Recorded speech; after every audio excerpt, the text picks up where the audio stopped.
listening to a podcast by and for fans of the San Francisco Giants with hosts Willie Dills, Chad King, and Ben Lee. Let's go Giants! SF Giants! Let's go Giants! SF Giants! Dedicated to the greatest team in Major League Baseball history, the San Francisco Giants.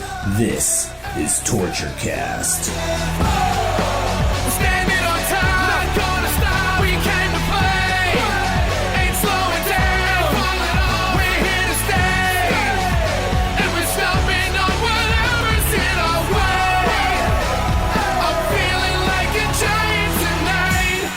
Welcome, everybody, to the Torture Cast, the podcast by and for fans of the World Series champion San Francisco Giants. This is episode 41, the World Series championship episode, also the Jeremy Affeldt episode. My name is Willie Dills. We're really excited about this show, and of course I'm here with my fantastic championship caliber co-hosts. First, we'll start with Chad King. What's up, Chad? How you doing, man? Yeah, I'm happier than a Stone Giants fan with a free Doritos taco. You eat that Doritos taco for the name on the front, not the name on the back, though, right? Oh, absolutely. Okay, name good. on the front. Yeah. 25 guys, one common taco. I did miss out on getting that taco, by the way. Ben Lee is also with us. Ben, what's up, buddy? How you doing? I'm happier than Angel Pagan actually getting the free Doritos Locos Taco that he earned for the entirety of America. That's right. He passed them out that day on a wonderful Tuesday in San Francisco. Angel Pagan was passing out free tacos. So I didn't get a taco. Did you guys get a taco? I was at work. Okay. I didn't get a taco. I commented on the fact that there were tacos, but I did not, in fact, have one of the aforementioned tacos. No, but I heard about the 2-hour lines to get, a 99-cent free taco. Wow, so. are you serious? Yeah. You know what, though? It's like it's kind of a celebratory taco, so it's probably that much sweeter that you had to wait for it, Well, I mean, the lines are probably a lot longer out here as opposed to other parts of the country where they were like, World Series is on? There was a taco? We waited What's this about a 56 taco? years for that first taco, and then only one for the second, so... 2 tacos in 3 years. 2 tacos Incredible. in 3 years. Pretty good stuff. So if you live under a rock, which I assume you probably don't since you somehow have an iPod and you're listening to this. If you're listening to this show, you probably don't live under a rock. It's probably true. That's our fan base, guys who don't live under rocks. That's true. That's our number one. That's our number one fan. That's our niche. Demographic is guys who do not live under rocks. But if you listen to this, I'm sure you're a Giants fan. There's only one reason to listen to this show. And you know that the Giants won. We won it all. We've been talking the entire year about why we win it all in every single episode. And it feels damn good to be vindicated, not just as a fan, but as a podcast, because that's my favorite part of the show, just talking about why we're going to win it all and just believing every single year that we can do it. And when it actually happens again, I mean, I think as a city, as a fan base, we're all kind of in that kind of pinch me in my dreaming kind of state right now, right? It's a weird feeling to think that twice in 3 years now we could say that we're the world champions. I almost feel guilty. Yeah, it's like, are we going to start becoming the Yankees, you guys? Like, are people going to hate the Giants just default? I hate the team that wins every year. I like to think of it as the reverse. The Yankees are actually becoming the East Coast Giants. Okay, sure. So. They're going to go into 56-year slump right now, and they'll taste it. They'll get so very close, and then they'll come up just short. Honestly, like as a sports fan, it's kind of a common thing. When the Niners were winning all the time, everybody hated the Niners. When the Lakers are always winning, everybody hates the Lakers. When the Yankees are always winning, everybody doesn't like the Yankees. And if the Giants keep this up, we could be that team pretty soon, And in a lot of ways, the San Francisco Giants kind of became that team when Bonds came here, and the rest of the country kind of couldn't stand that guy. Yeah. But now, it's hard for me to understand why anybody could hate this team, though. I understand not liking the fact that your team didn't win, and the Giants seem to have an overabundance. The Giants won again. Yeah, an overabundance of championships right now. But, look at this team and these 25 guys and tell me that there's one guy on this team who is not a good guy. They only got there because they had a guy who was juicing. They got right, lucky yeah. in the playoffs. Every ball bounced their way. They only won because of luck. Yeah, Chad, yeah. No, we've all heard plenty. Did you of find a stash of helium somewhere left over from the parade or something? What's going on? I just imagine that's what internet trolls sound like. Yeah, that's true. Every time I read one of that, actually, the SF Gate trolling has been just magnificent lately. It's people coming on pretending to be Giants fans, and then slyly putting in at the very end that we didn't really earn this one because because Cueto got hurt and because the Tigers had the layoff before you know what I mean, all this stuff. Yeah, you know what? No. Because Cueto got hurt and then they won game 1 by a landslide. I know, right? Because that's what lost happened. the game. He got hurt. Yeah. It makes no Cueto sense. got hurt. Therefore, Matt Latos came in relief. That was one of the best storyline moments. Just that you feel bad for Cueto. But did I miss something? Yeah, no. The thing is, if you look at the story of every single series had kind of an amazing story to it. Not just the fact that we got down 0-2, we got down 3-1, but also the things like Cueto getting hurt and then having Latos come in and be pretty lights out, in that first game, and then come back into game 5 with all the confidence of a guy who's owned the Giants forever, and then Buster Posey hitting, kind of a miracle grand slam that you didn't really, I called it, yes, but I'm kind of the guy who calls a Posey home run all the time. I'm the guy I talked about. You are that guy. Yeah, You are that guy. I'm the guy I talked about in my own article. That's Yeah, right. it's just like a watch that is right 2 times a day. Eventually, you're going to hit it. Sure. But yeah, it's Well, unless you're calling for like a Ryan Terrio home run every time. No, yeah. I call a Matt Cain home run every single time he's up, though. Well, you have a better chance of calling that than you do a Ryan Terrio home run. true. Or that's like going up and be like Manny Burris home run right Yeah, here. that's right. Manny You know what I'm really Burris goes successful at? yard. Calling Brandon Belt strikeouts. Brandon Bell Kuiper strikeouts. goes Yeah. yard. Dwayne Kuiper going yard right here. Yeah, I'm really good at calling when Kruko is going to replay Kuiper's one home run. I'm really good at calling that. All right, so let's get right into it. World Series champs. Say it with me now. World Series champs. World Series tacos. It's pretty unbelievable. Chad, I sadly I hear you didn't get to watch Game 4. Yeah. How did that pour a little happen? more salt in my wound. There we go. How is that possible? It's just one of those things. The scheduling gods were not kind to me, but it's okay. I was out on a boat for 3 days for work, and we were anchored off the coast, off the Big Sur coast there in the Pacific Not Ocean. anchored in McCovey Cove, though. Not anchored in McCovey Cove. That would have been much better. Although for game 3 and 4, that would have been a little tough. Not a lot Maybe of marine we could have, wildlife underneath McCovey Cove. We could have gone over to the lakes there, the Great Lakes, and tried to do something there. But now we unfortunately had it scheduled about 7 or 8 weeks ago, and I actually saw the dates. They were trying to line up the whole cruise dates, and I actually saw that on there, seeing that it was during the World Series. And I thought to myself, God damn it, if the Giants make it there, I'm going to miss those games. But I'll be happy if the Giants make it. So whatever, I'm free. Boom, it's hard to be upset no matter what happened. And the beauty is, in this modern day and age, you don't have to run down to the local saloon and have a guy, getting Morse coded the play-by-play and then putting it up on a big board in chalk. You can go to iTunes and purchase. Everybody shut up. Everybody shut up. It's a ground out to first. I love those. No, but what really helped was that those old movies where I think it was 8 Men Out or something like that. It's a strike, you guys. It's a strike. oh yeah, with the little ticker tape. They show the guy reading the ticker tape of everything that happens, and then there's a bunch of people just hanging out basically by a Wrigley Field style scoreboard, and people are just putting up what happened as it goes by. Well, I had 2 very strange experiences in game 3 and 4.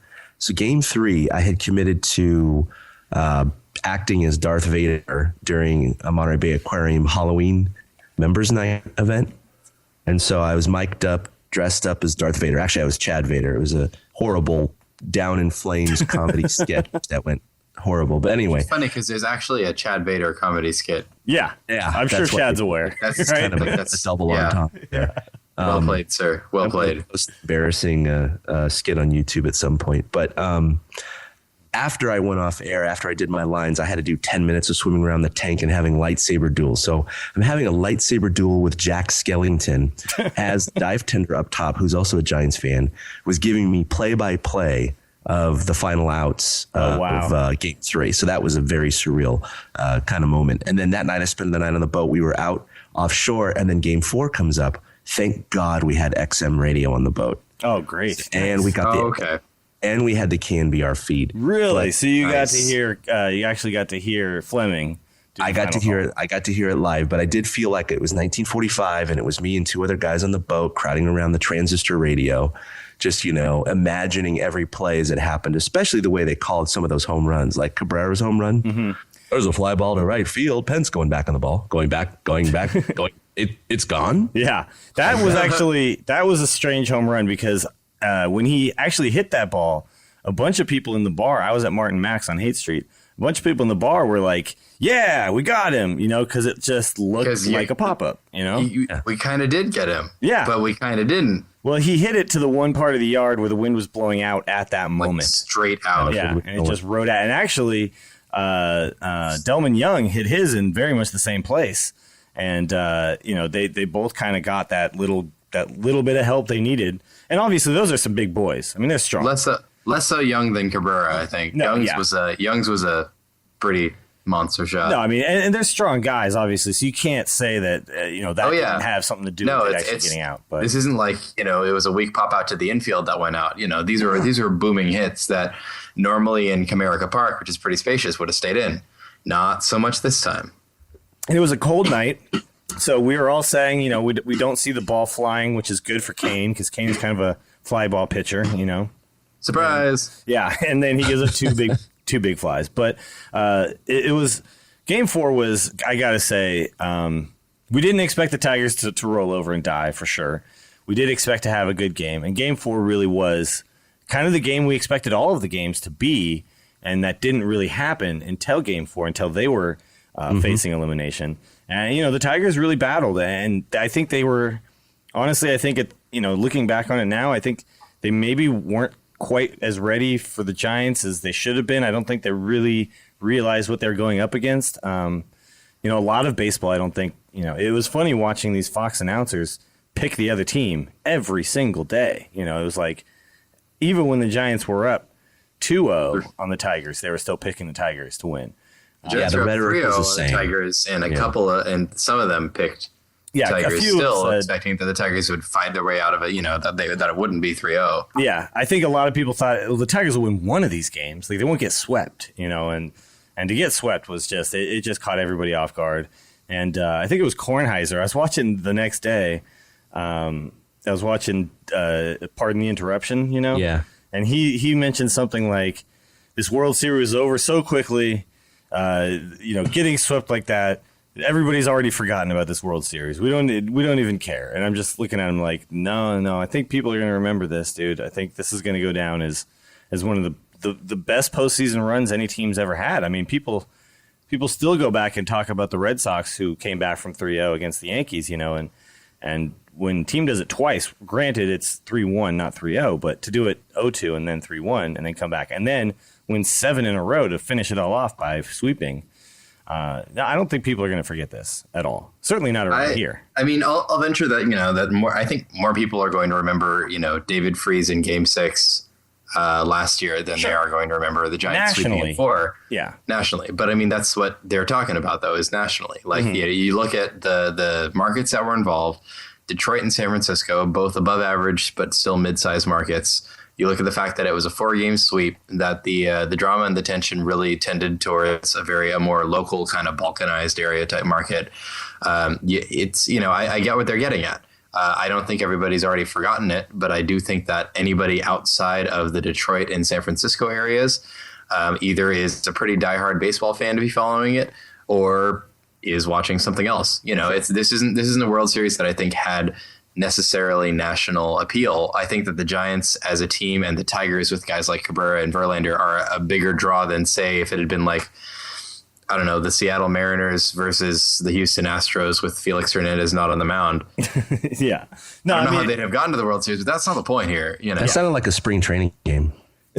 Yeah, this Spring nationally, training World Series, guys. Nationally, I get that these are not two teams that but these are not two teams that generate a ton of interest outside of. I mean, the Giants do travel well. There's fans all over the place for the Giants, Right? Absolutely. And the Tigers and Giants are two of the oldest franchises in baseball. Also, been around forever. We're still talking about their fan bases, though, and I get that nationally this isn't going to be as big of a deal, and I think that it's, I think that often we're rightfully Bay Area centric because we love this place, and we're really staunch about how we feel about this town, but we also have to face the fact that when they say stuff like that, it's a little hurtful. But you have to at least see why. It wasn't as attractive. It wasn't as sexy of a World Series as, say, seeing like, I don't know, New York versus Philadelphia or something. But I do think that there's a lot of really good stories out of here. And I think that sometime down the line, you mentioned to any baseball fan, hey, you remember when the 2012 Giants came back in 6 straight elimination games and then won 7 straight to end it and swept the Tigers, and Miguel Cabrera struck out looking. People are going to be like, yeah, that was pretty crazy. That was pretty crazy. Hey, so what's for dinner? I think honestly, though, I think it kind of comes back to if baseball wants the World Series not to have low ratings when the teams that they don't expect to be in the World Series, they need to stop just pumping everybody full of air about the Yankees and about the Philadelphia Phillies and about some the Red Sox. Like, they need to stop concentrating so much on these teams and really concentrate on the league as a whole and teach everybody why this is great baseball to watch, and showcase teams that are playing strong types of, different types of baseball, like the A's. Sure. Really the kind A's of are a great story onto the national scene in a way that they didn't during the regular season. Mm-hmm. And they don't get a lot of exposure, despite the fact that they've got, especially this year towards the end, they had a really good thing going. And it wasn't until they were, within striking distance of the Rangers that really a lot of the country kind of went A's. Well, it was also Moneyball movie. They got they got a little lucky in the fact that a lot of the other divisions had already been clinched too, so there wasn't anything else to watch at that point as far as regular season baseball. But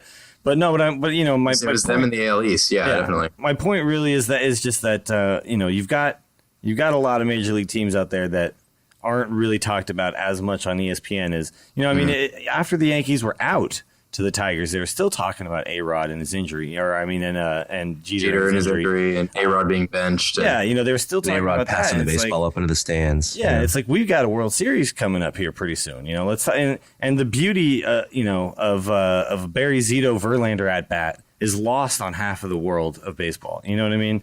And actually coming through and getting a base hit. The beauty of Matt Cain knocking one back up the middle to knock in a run. The beauty of a bunt that somehow stays fair is lost in the American League, and the problem is they don't talk about why this is so great. And we get to see it firsthand because we get to watch a team like the Giants who plays this type of baseball. And I feel sorry for people who don't really appreciate how good that is, who just sit back and wait for the 3-run bomb. I feel like that's, they're missing out on the intricacies of this game. And we get to see it firsthand. We get to see a team excel doing that. And so, whether or not that we all get a lot, it's a big to do in the Bay Area about how we get no respect and whatever. But you know what? I think rather than be so upset about that, we should just be appreciative of what we have, which is a really sick 10 years of baseball right now. You know what I mean? An unbelievable 10 years of baseball. So go back to 2002, go back to 2000 when we first moved into this park and think about everything that's happened. It's crazy. All right, let's talk about Pablo because we have to. Speaking of the bunt that somehow stays fair, let's talk about a dude hitting 3 jacks in his first game of the World Series. 2 of them against Justin Verlander. Exactly, and one of them on an 0-2 count on a fastball that nobody hits out of the park. No other big shoulder leaguer. High. No other big leaguer in baseball. Vladimir Guerrero 10 years ago maybe, but he's these guys are all like they're bad ball, low ball hitters, and Pablo's like going up. Yeah, he's bad ball anywhere hitter. It doesn't matter. Low and outside. That second home run, Verlander talked about how he missed location. I've watched that second home run a bunch of times. That ball went right where the glove was. That glove was on the low and outside corner, and that ball went exactly there. He was trying to pitch him away. He was thinking, look, I'll just walk him at this point. He's kind of hot. He hit that high fastball. That was crazy.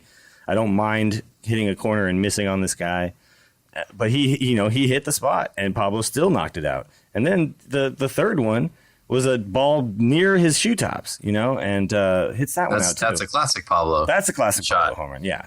Well, definitely. I think the baseball fan gods, if there's a minor deity of baseball, like for baseball fans, they definitely repaid me after my misery and 4 Giants playoff losses. They certainly gave me a hell of a game to watch. You got because to be I was there. at game 1. Yeah, really though. I have never been in a stadium so loud, so full of joy, and just looks of, not just joy, but people couldn't actually believe what they were saying, especially after he'd hit 2 off of Verlander and he came up the 3rd time. People are like, could he hit 3 in a row?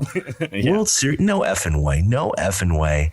And boom. And that stadium, people were just holding up the, 3 fingers, throwing beer on each other. Seeds were flying. And I could not speak the next day. I was so hoarse just from screaming and absolutely oh man, I'm still reliving that day. It was the best $345 I've ever spent on a baseball game. That's for sure. What was funny too is that he was like the only guy well worth the price of admission. He was like the only guy ever to come up with a chance at 4.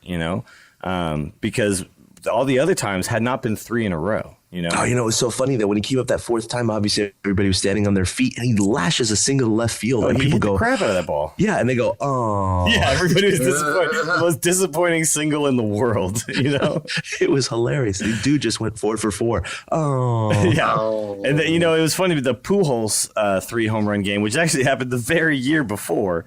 Yeah, right. We did the two World Series in a row. This happens, but Pujols hits 3 and then a double.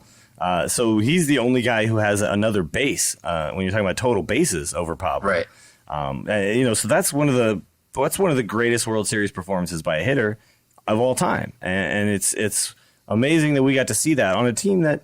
And let's look at Pablo was absolutely a drought of power for much of this season. I mean, he went something like 200 at bats or something like that without a home run at some point. Something like that. I mean, after hamate bone surgery, you're not in a great position to try and hit for power, and that pretty much showed through. Yeah, no, it was just you didn't see that coming, and but then once it happened, you said, okay, yeah, no, Pablo can.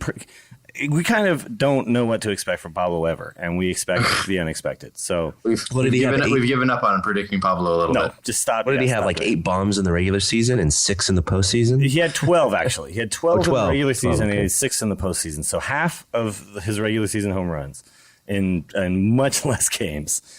He went 8 for 16 in the World Series, 500 average, a double, 3 home runs, 4 RBIs. 1.125 slugging percentage, 1.654 OPS, which is ungodly, and doing it on the biggest stage. And this was a guy who didn't even play in 2010 except for 1 game as DH. So I got to say, I mean, I'm thrilled for Pablo. He got to be the last guy to come out at the parade and everything on the stage, and got to carry that MVP trophy with him the whole time. So I guess my only question now is. There's the Babe Ruth Award for the greatest postseason performance, which in 2010 went to Lincecum, who had a fantastic postseason. But this year, I think Vogelsong's really the only. Vogelsong and Scudero are the only 2 guys that it could possibly go to. Now, if we're talking entire postseason, I gotta agree with that. Yeah. Now, I lean a little towards Vogelsong just because his performances. While the other starters were struggling, his performances were rock solid the entire way through. Now, Scudero, though, the argument for him is that not only did he basically get us offensively through the first 2 series, and then quieted down a little bit for the World Series, he got the hit that knocked in the winning run in Game 4. So we all remember the entirety of the sort of the Twitter universe said, "Of course." Yeah, no, we saw it coming, right? Oh yeah. I mean, when he came up to bat, so Angel Pagan strikes out. And in the bar, everybody's like, oh, and I'm just like, Scudero. Like, I do not care. That's only 2 outs, and Scudero's coming up. And with the potential World Series winning run on second base in Ryan Theriot, I thought it was a lock, personally. I was like, oh, it's funny on the boat because I had called the same thing. I was sitting there with my the captain and the mate, and they're both Giants fans. One of us was a season ticket holder, and Pagan was coming up. Obviously, we knew Crawford was going to bunt Theriot over, and I was like, Pagan's not going to get it done. He's been cold, but look who's up next. And we all kind of looked at each other and we're like, oh yeah, Scudero is going to get it done. Oh yeah. It was funny. A little Phil Collins, scoot-a-row. During the at-bat, he actually, I saw they had kind of a close-up on him. And as he's getting ready, he's waiting for the pitch from Coke. He actually peeks to the right side and looks for the hole. And right when he did that, I said, this guy, he's not going to miss that. He's not going to miss that spot. And obviously, the center fielder for the Tigers, he pulled up a little short, and I was surprised that he didn't just go all out and dive. I was surprised Jackson didn't just throw himself at that. Yeah. Yeah. If you don't catch it, you're not going to get Terrio out. I'm sorry. With 2 outs, he's running on contact. You don't have a chance to throw this guy out. So what's the point in not just diving and hoping? You could go 4 feet short, and it's still a better play than. Yeah, I didn't see the video highlights until 2 days later when I got off the boat. But when I did see it, I was extremely surprised because even though I knew it fell for a single right when he hit it, I was like, that thing's hanging up. It's hanging up. It's hanging up. Yeah. No, and I was like why did he throw himself at it? Like Ben said, because the worst thing that happens is, Scooter will probably. Right. It could hypothetically been inside the park home run, but at that point, no. But the right fielder is going to be back in that play. Yeah, it's probably a triple, right? The worst thing that could happen is he goes to third, and I think more likely is he goes to second if it gets by the center fielder. And because so you're not going to make the third out of third base. That run, number one. Yeah, and I guess I don't know if Jackson was just supremely confident. He thought he'd be able to nail Terrio at the plate, or if he was more concerned about damage control, or if he was. It's hard to know what goes through a guy's head because it all happens so fast. Yeah, I think honestly he just felt like he didn't have a chance at the play. I think that's how when an outfielder's rushing in on a ball, there's a certain point happens when you go, I can get to this, or there's no way, And I think what happened is in his brain it just said there's no way, and he just stopped running. So it was one of those moments though where as that ball's hanging and falls and hits the earth. We lost control. And I tweeted this out. Anybody who picked that the winning run in the World Series was going to be scored by Ryan Terrio is now a very rich man.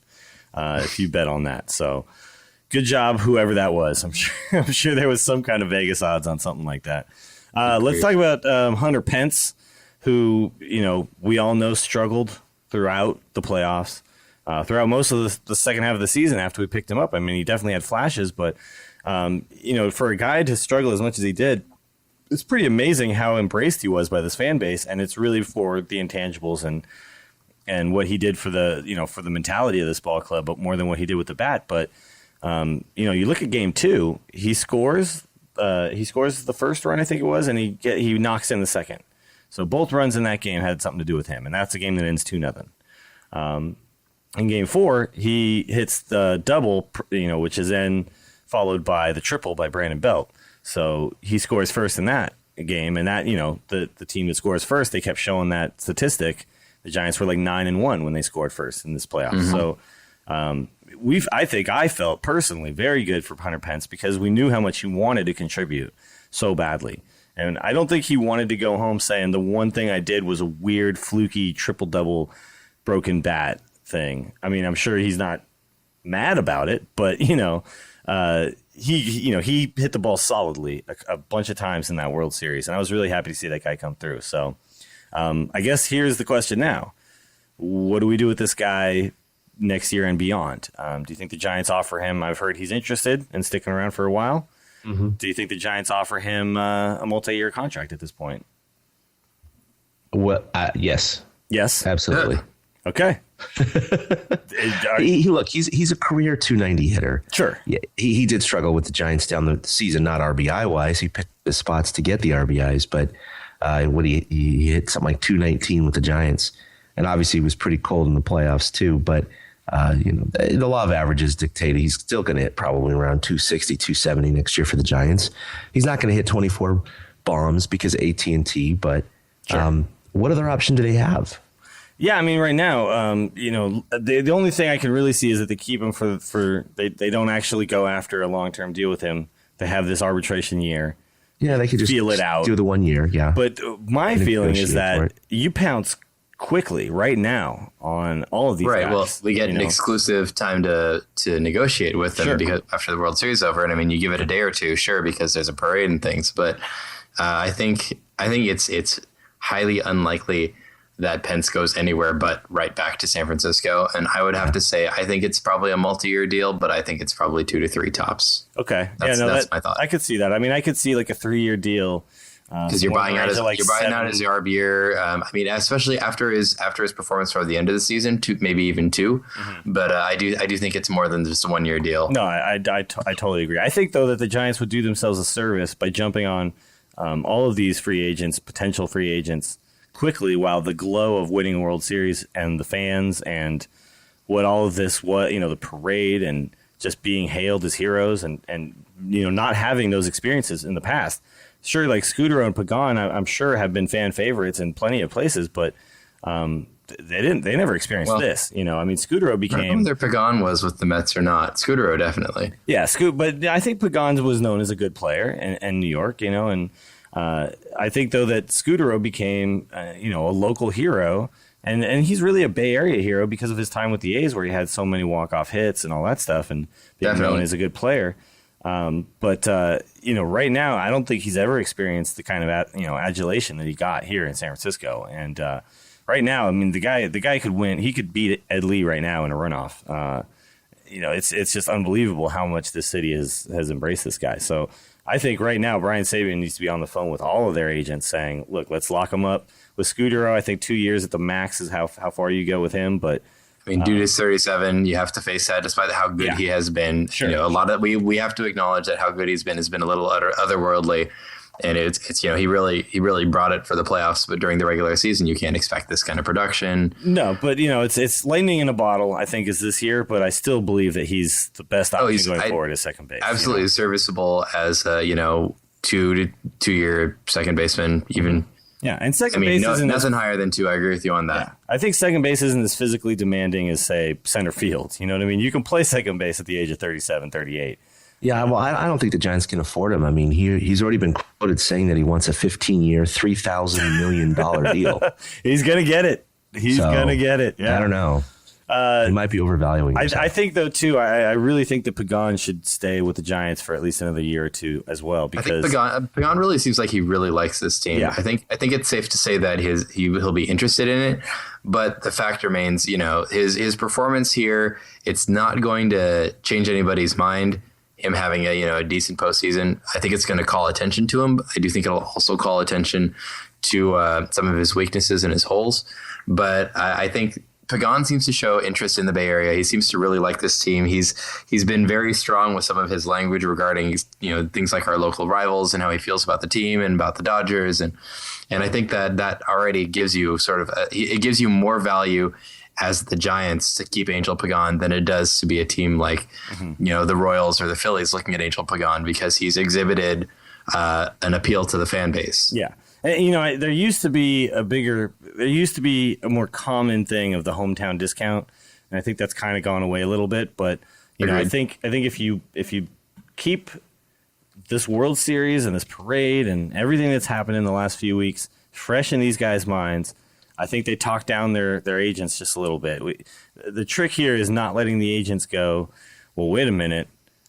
You're a hot commodity right now, and talking, and you wait a few weeks and the agent kind of gets in their brain a little bit and says, there's going to be a lot of teams knocking on the door. The longer we wait, maybe the bigger contract we get. So I'm hopeful, come on, at this point, we trust Brian Sabean, right, to do the right thing. So, it's hard to argue. Is this the part where like every other blogger on the internet, we apologize for heaping abuse on him for the past couple of years? Because we didn't. I don't know about you guys. We didn't really. Well, because we kind of did. We kind of did start the podcast on the heels of 2010. It was sort of True, like I need to give you a couple of years of failure before we can start arguing. Yeah. I did, but it was mostly all of my complaints really centered around Miguel Tejada. So. Well, you know what? Honestly, Jeff Kent just kind of changed my mind about this guy, because he saw something in Jeff Kent that not really anybody saw, and that's fair. And from that moment on, as a Giants fan, I was like, dude, whatever. This guy picked Jeff Kent out of nowhere, who everybody knew was good, but nobody knew was MVP good, and right, and picked him up. And so, and Schmidt, there's been a lot of moves that he's made where I'm just like, wow, that really worked out. So, all right. So we already talked about Scudero. He did come back down to earth a little bit, but he got that big World Series winning knock, and that moment you'll never take that away from anybody who lives in the Bay Area. But let's talk about Brandon Crawford. we knew he favorite topics. We knew he was good, right? I mean, his crazy, weird, Butterfingers era early in the season seems like it was 4 years ago now, because the guy's been doing nothing but picking it clean ever since. And the one error that he was actually given, which I believe was his only error in the postseason, was actually a ball that probably should have been picked by Brandon Belt. It was it's higher than normal, and he swiped up at it, and when it's actually kind of at waist level for a first base, and that's a little tougher than the one that's down in the dirt, But it was online. It was just a short throw. It was one of those errors where it can kind of go either way. Exactly. Yeah. It's obviously got to be a throwing error because the ball hits bad throw, bad pick. But just kind of But it's one of those ones you kind of expect Brandon Belt at this point to pick. So that error doesn't really feel to me like a real error in the sense of it's not like he booted the ball. You know what I mean? He didn't. Well, yeah. He didn't Brooks Conrad it. He didn't Cosma it. But here's the thing, though. Nobody's going to point to Brandon Crawford and say, "Well, hey, he got an error," because everybody saw what he pulled off during the rest of the postseason, and he was all over the place. I mean, there was short hops, everything. Yeah, I mean, if you can get Joe Buck and Tim McCarver to start talking about how good you are, you're doing a pretty decent job at that point. And he also, or you're Justin Verlander, or you're Justin Verlander, and you just show up. Also, though, he had 7 RBIs throughout the postseason, and some of them were gigantic. He really showed people that he's not just a weak hitting, good fielding shortstop, and I really think if he gets more confidence at the plate, we could be looking at a guy who hits 265 with maybe 7 or 8 home runs and a couple. You know what I mean? We could. I think he can only become better as a hitter. Yeah, absolutely. He's so young. I do think he's still going to be growing up as a hitter. Yeah, I mean, I don't know that like career average 265 is necessarily what we'll see, but absolutely higher than. Remember when we were all saying like, hey, if with his defense, if he'll hit 220, I'll be happy. And I'm like, well, I'm pretty happy. Yeah, exactly. I mean, the guy completely blew our predictions away as to what we would expect and be happy with, and so. We gotta say, as Giants fans, 250 in the World Series, which we won. I'm doing pretty okay here. Doing pretty okay because the thing is, in the regular season, and then we won the World Series. Doing pretty okay. When you got Crawford and you got Scudero and Pablo too, making the kind of plays they were making, you make your pitching staff look real good. It's the Tigers weren't getting these plays. The Tigers were the Zito ball. Pablo might get that ball, and then look at the Cabrera hot shot to third that Pablo speared. That was a ball that gets by Miguel Cabrera. So and I mean Cabrera did show off a little bit, but he also had a lot of moments of not necessarily booting, but just like he double clutched the ball in Game 4, or the one that Pagan bounced off the bag. He just kind of gave up. He got to rush that. Move out. Yeah, either rush in or else you've got to cut over, and he just kind of went nuts. Well, yeah, and Scudero had that infield single before Posey's 2-run home run. That's right. And he double clutched that. He just couldn't quite get it out of his glove. Yeah, he couldn't get it out. And, and also I don't even think if he gets it out clean, he gets Scudero because he took a long time to get to that ball, and Scudero hustled down the line. And, for a 37-year-old man, he looked pretty damn quick right there. So it was just one of those things where you look at the Giants pitching staff and you go, they were amazing, but you have to look at how many runs got avoided, by Gregor Blanco and Brandon Crawford and Scudero and all these guys making unbelievable plays behind him. So it was a beautiful thing to watch. And as a team that relies on pitching, you really need a guy like Crawford playing shortstop. And he didn't even make it to the finals of the Gold Glove vote, but it makes sense because of the errors and stuff early in the season. Well, and you remember what the easiest way to get a Gold Glove is, right? Will be a good hitter. Hit. Yeah. Yep. But he won't get ignored there much more, anymore. Not much longer. Yeah. Especially, I think that he's called a lot of attention to himself this season with his play there. So I'd have to say it's a safe bet. And I can't imagine him starting next year off with those, dozen errors in the first 2 months. No, hell no. I think what he needs to do is start doing backflips on his way out to shortstop, and then he'll definitely pick up like 12. He'll just end up on ESPN Sports Center a little more often. Exactly. All right, so pitching, the starters and bullpen come up huge. Literally, two of the Tigers who, for at least the one straight day when we knew we were going up against them, but for 4 or 5 straight days when we were waiting to see who was going to play the Tigers, I heard all about how amazing this offense was. all about it. From top to bottom, these guys were amazing. They had the Triple Crown winner. They had backing him up Prince Fielder. They had all these bats, Delman Young. And we held them to 6 runs, and 2 of them shouldn't have even been scored. 2 of them caromed off of Angel Pagan's glove that was short of the wall and went over the wall. A mini Jose Canseco moment there without the head, but it was it really should have been 4 runs in 4 games. And did anybody see that coming? Nope, I don't think so. I don't think anybody. I think we thought the Giants could legitimately beat this team, but I don't think I'm sure we thought we could slow their offense down, but not like stop it cold. I mean, if you look at the Tigers roster, I mean, let me just give you here's their list of above 300 hitters: Miguel Cabrera, Andy Dirks, Prince Fielder, Avisail Garcia, and Austin Jackson. You've got 5 guys on the roster that are all hitting above 300. Ours were Marco Scudero and Buster Posey. Yeah. Well, and Santiago Casilla, technically, who was batting for 3-3. Yeah. Melky Cabrera, so I don't have him listed because I'm looking at the World Series roster. World Series roster from there. Yeah. So, but also think about this: the Tigers, they lost their even better DH for the season, Yep. and they're going to get him back next year.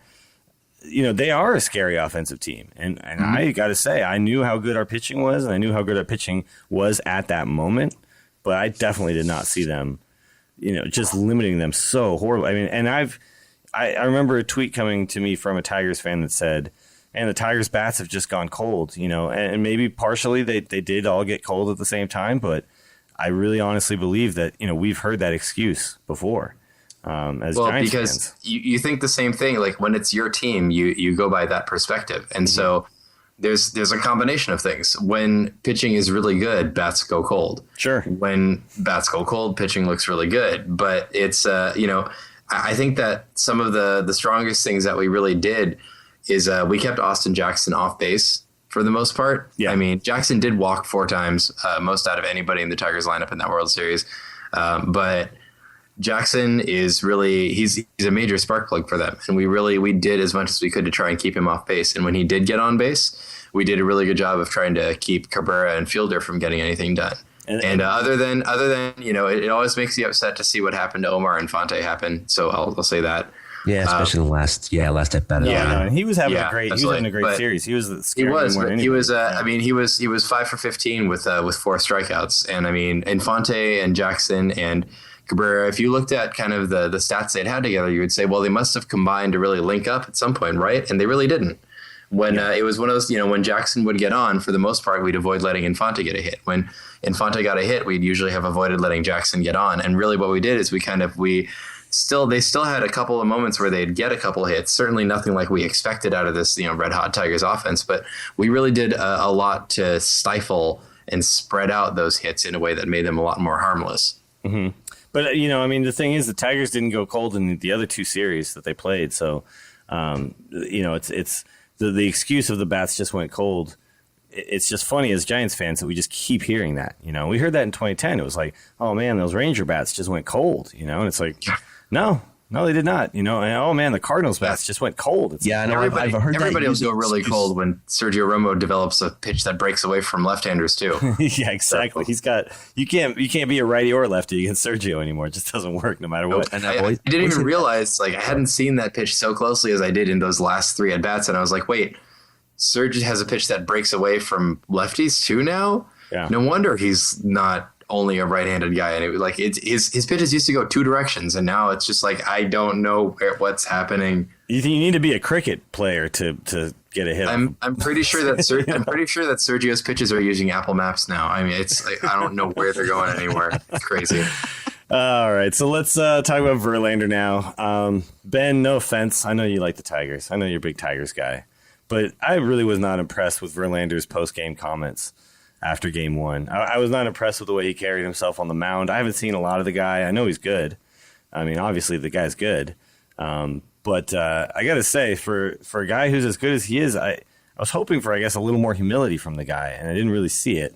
And, to kind of show up your pitching coach for coming out in a game where you're struggling a little bit, I didn't think was a very classy move. to then talk after the game about how bad, like, oh, my stuff was bad or whatever, and to not really give credit to a guy who just hit 3 home runs, I didn't think was a very classy move. I would really like to like this guy because I hear that he's a good guy, but I think he did not have a good week as a player and as a person. And so I'm not gonna like, hate on the guy forever. I'm just gonna say like it was a little bit disappointing because, when you look at the guys on the Giants just kind of just being classy all the way, the Reds players being classy. I heard a lot of great things coming out of a lot of the Tigers players. Prince Fielder was just saying, look, man, they beat us, Leland saying, hey, they beat us. All these other guys saying, hey, they beat us. And then Verlander kind of still having that weird smug smirk on his face and not really crediting the team that just swept his Tigers.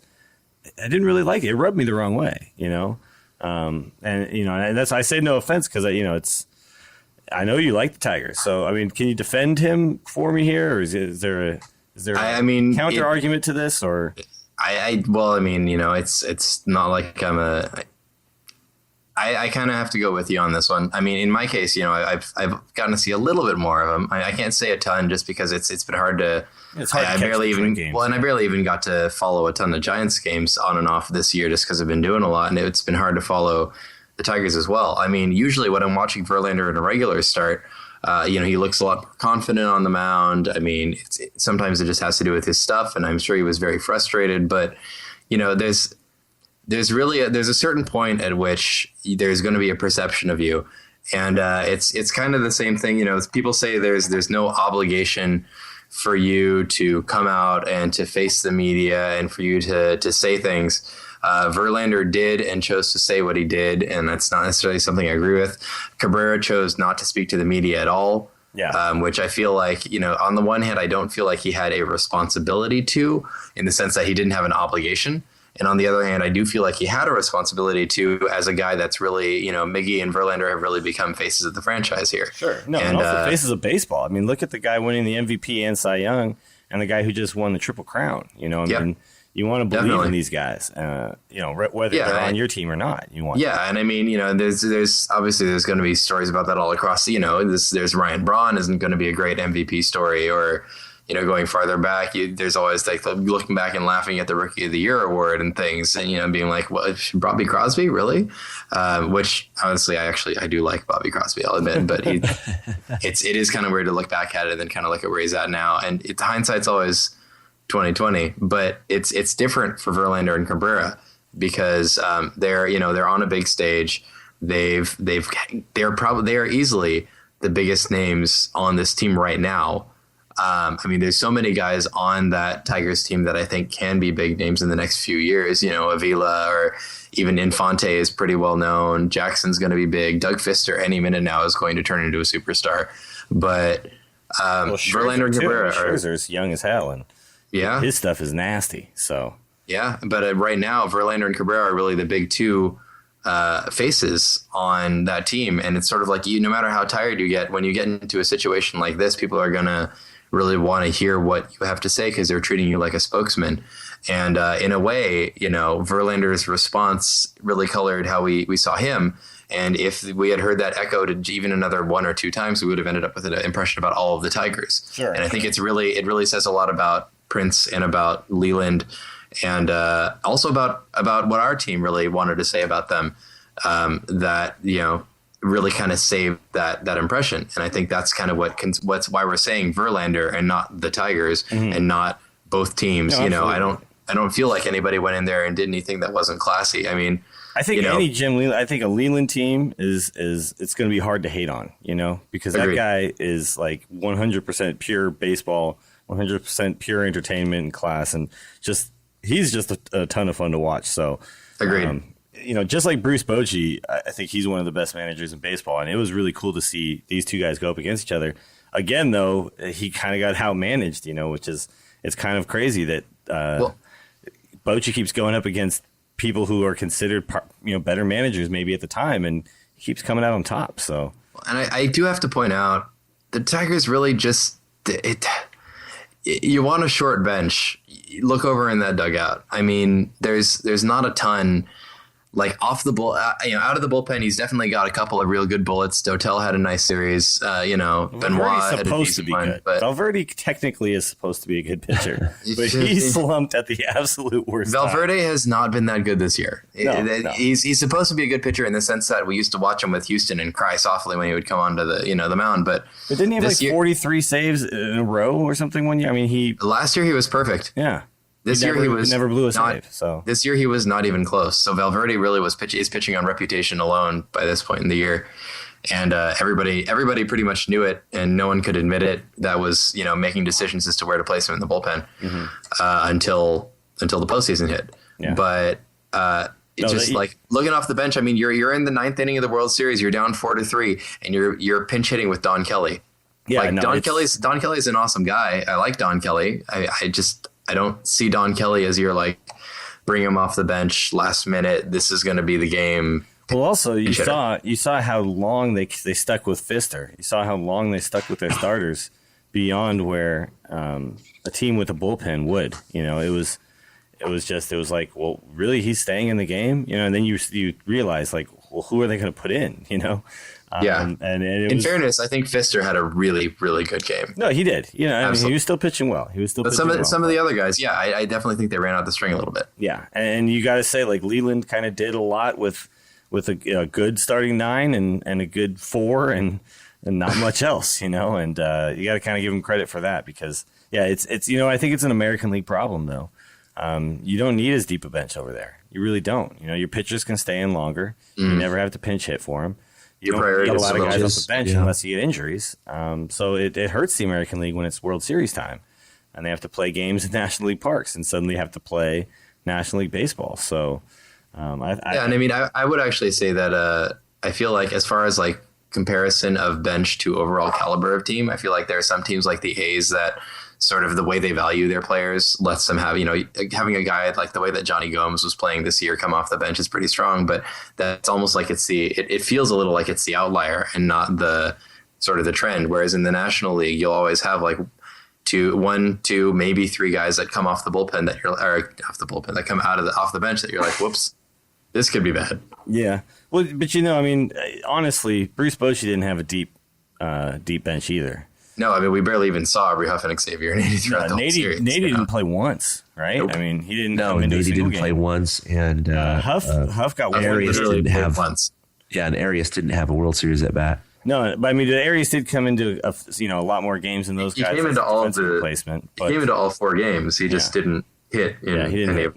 And Huff gave us basically nothing off the bench. He gave us 1 hit throughout the postseason, and that was pretty much it. And at some point, Bochy just kind of stopped going to him. Period. I think Bochy was hoping for a little bit of thong magic there that didn't happen. So and they bought out his option today too. That's right. Yeah. So goodbye, Aubrey Huff. But you know what? 2-time world champion. You were fondly remembered and loved, but we have to move on. Yeah, 2-time world champion though. Please come back and throw out some first pitches and become a hitting coach or something. We're cool with that. Come back for the 10-year reunion. And bring Burrow with you. I know a certain Canadian who would love that. So. All right, let's talk Burrow about... was at the parade. He was on the scouting cable. I know, I saw that. Yeah, he never really showed his face though. He was kind of in the shadows the whole time. I get the feeling that's kind of, I don't know if that's what he wanted per se, but I get the feeling that's probably how, like, if I was in that situation, that's probably about how I would have felt. It was weird to see Huff so docile too. Let's talk about the parade. All right, we're on it now. Huff was weirdly silent and quiet. And I get it because he wasn't a big part of this team. But, it's still the parade. It's time to party. But you could see, so like Brian Wilson in 2010 going nuts, right? Outside of his car the entire time. This time, wore his little fanny pack and he stayed on the cable car the whole time. And Romo was the guy going nuts. Because if you're Romo this year, go nuts, man. You did it. Who exactly is going to criticize you? So neither of you guys were able to get to the parade, right? That's correct. No, did make it 2 years ago. Just wasn't able to make it yesterday. Well, I did not make it 2 years ago, so there was no way in hell I was missing this. I went to work that day. I got there early because I knew I was going to leave and go down there. So I went down. I met up with Sammy and Jill and some of their friends, and we went to the Civic Center area where the players were going to end up. and we watched a lot of it in the midst of all those people. I didn't see any of the cars go by or anything like that. But I definitely got to party with everybody. But then I had to go pee, and that was just a big ordeal. So I kind of waited too long to do it, and by the time I did it, I went to the library, and when I started to come back out, at that point the actual parade part was over. So at this point, everybody from all of Market Street who had just been 20 deep down the street is now flooding is it. now pushed their now way into all Civic come Center. to the Civic Center. Yeah. Yeah. Where once we had a ton of room, I couldn't even get back into we were kind of in the middle. Oh boy. I couldn't even get back in. So at that point, I just said to myself, I really don't want to miss any of these speeches. I don't want to watch them from way far away. So at that point, I hightailed it back to work and caught it on the stream. But really, I just wanted to be there. I wanted to be around other Giants fans. I wanted to kind of bask in the glory of everybody just being nuts, and just being so excited about this team. So I didn't mind going back to work and watching it. But, this was, if we thought 2010 was fun, we were thinking, what are they going to do this time around?